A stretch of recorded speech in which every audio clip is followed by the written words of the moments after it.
how's it going? I just want to introduce you to my friend Rupert. Actually, he's my little baby boy, and probably because I'm going to be doing some of the videos in my house, he's going to be in them. So, this morning we're going to do what's in the box. Now, we do this every Sunday, don't we? What do you think is in our box today? Now, I'll tell you, it doesn't feel very heavy, and I'll give it a shake and see what I can hear. Oh, there's something in there, but I'm not sure what. I wonder if it could be a person. No, I think if I shook it and it was a person, we'd hear them shouting, wouldn't we? Okay, what else could it be? Now, you have some guesses at home, see if you can work it out. So let me think. Could it be Rupert's ball? It can't be because Rupert's ball's here. Okay. Could it be some sweeties? Sounds a bit too lumpy for sweeties. Okay. Do you think we should open it and have a look? Okay, let's open up our box and see what's inside. Okay, here we go. Are you excited, everyone? Oh, it's a snake. No, Rupert, you can't have my snake. Can everybody see? Get down. Can everybody see my snake? That's what's in the box today. Now, in a few minutes, you're going to watch a story video, and I want you to see if you can spot the snake in the video. Keep an eye out, okay? I'm going to put him back in the box for now. We'll maybe see him again later or next week.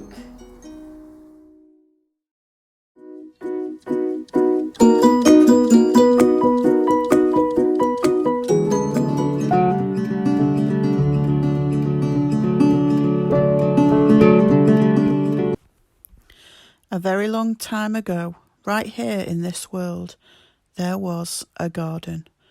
In the garden, everything was wonderful. The world was full of laughing and playing and smiling and fun. There was nothing bad, ever. There was no one sad, ever.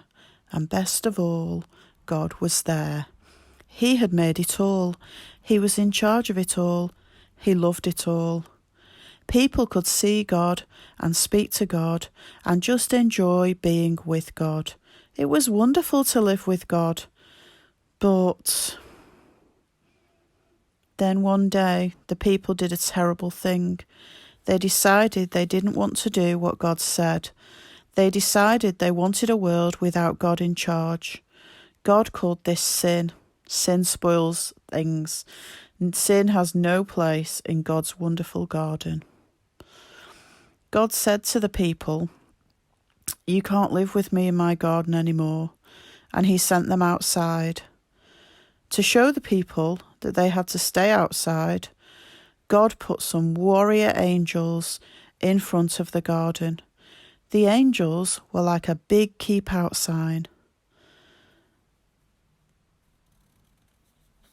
Now things were sometimes sad, and people were sometimes sad. But people still kept sinning because they didn't want God to be in charge. So no one could come into God's wonderful place. God said, because of your sin, you can't come in. But God wanted people to remember, it's wonderful to live with him, but because of your sin, you can't come in. He told the people to build a special building called the temple, where he would live.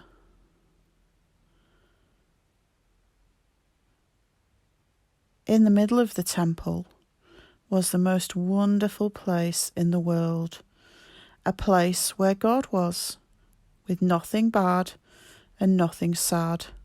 It was very exciting, but then God told the people, put a big curtain around this wonderful place.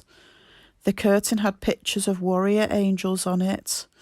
It was a big keep out sign.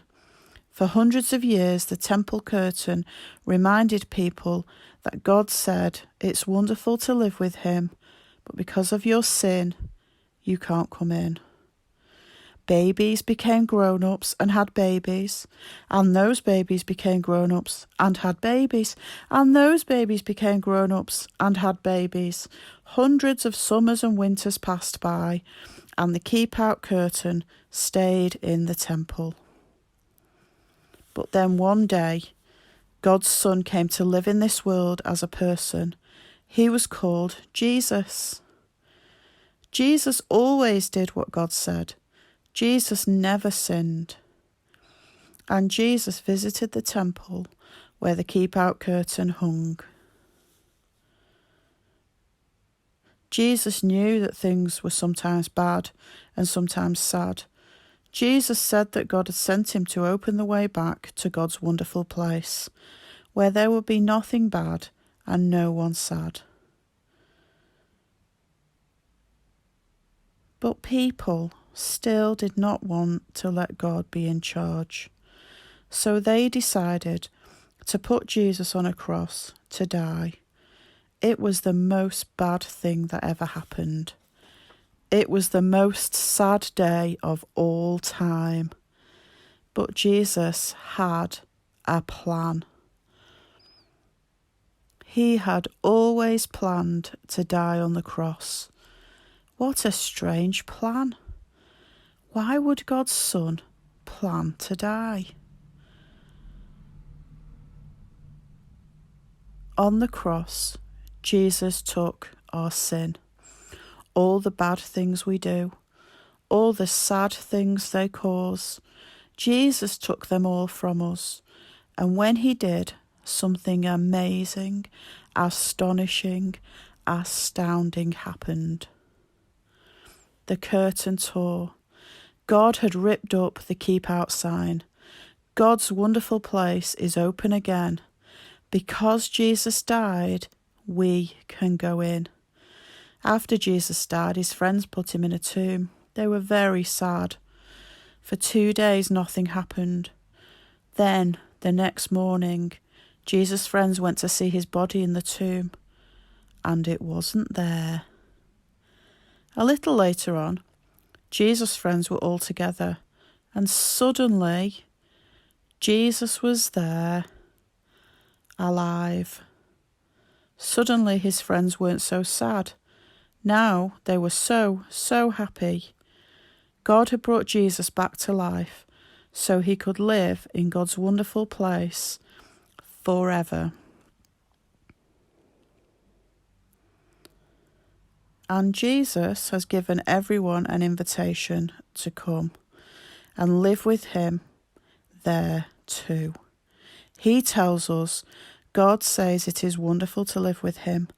Because of your sin, you can't come in. But I died on the cross to take your sin. So all my friends can now come in. We can live with God forever. There will be nothing bad and no one sad.